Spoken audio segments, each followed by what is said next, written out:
This is Mark Tronson from the Australian Missionary News. I have here today Nathanael Yates, a young scientist.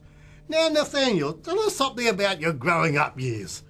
Well, I was brought up in a family of 7, the youngest of 5, and in a variety of different communities, which I found quite interesting, from quite low socioeconomic areas to high socioeconomic areas.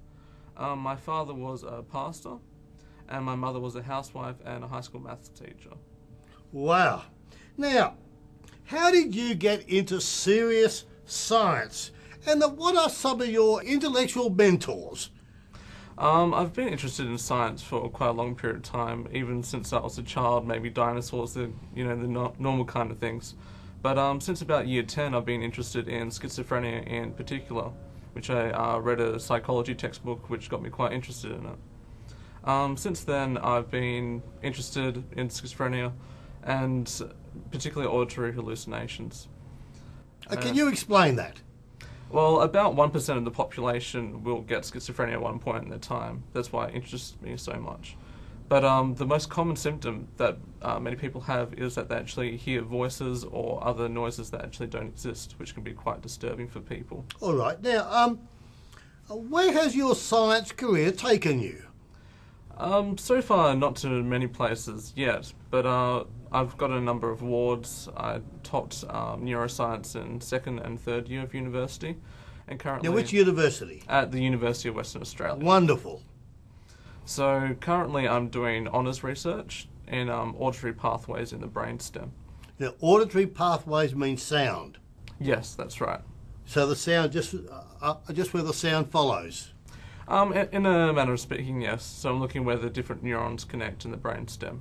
All right. Now, let me ask you now a very difficult question. Yep. It is a pastoral question. Yep. In the Christian church all over the world today, especially in the third world countries, we hear of speaking in tongues, people hearing God speak to them in all sorts of strange ways.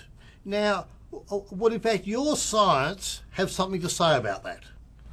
Well, I think there are two very different ways. I do believe people that can speak in tongues and hearing things from God, but there's also a very distinct thing in schizophrenia that people believe that God is talking directly to them and telling them to do quite often very dangerous things. And often their delusions consist of them thinking that they themselves are the Messiah or something like that. So there are both hearing voices from God, I believe, and also from schizophrenia. Okay. Now, you describe yourself as a follower of Jesus, as am I. Yep. Is there a supporter group just of Christian young people like yourself? Well, one group I found very useful in university is the group called Christian Union. Basically what they do is they have public meetings where they discuss theology, and the small group meetings as well. And it's quite useful because it lets you pursue theology at a level of your own understanding in your education. So I found that a very useful organisation. Good show. Now, with our own children, just of which we have 4, Yeah. they all wanted just to discover Jesus alone, by themselves, without their parents' influence. Your dad's a pastor, I'm a pastor. So how did you come to faith? Just with that kind of a family background. Well, really, I've never considered myself not a Christian, so I've essentially stayed in churches throughout my entire life. I'm just lucky to find a church that I'm really comfortable and quite secure in. So there's never been a moment in my life that I've said, now I'm a Christian. It's been a very continuous, slow process. But both my parents did give us all in the family quite a large degree of freedom to find our own way. Well, you are very blessed indeed to come from such a wonderful family of faith. Thank you. Now, what wisdom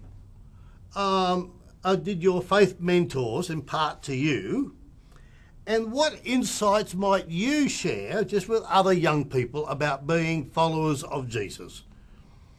Well, personally, what I've really learnt from my faith mentors and really through living my life is that you should never be afraid to sacrifice for others.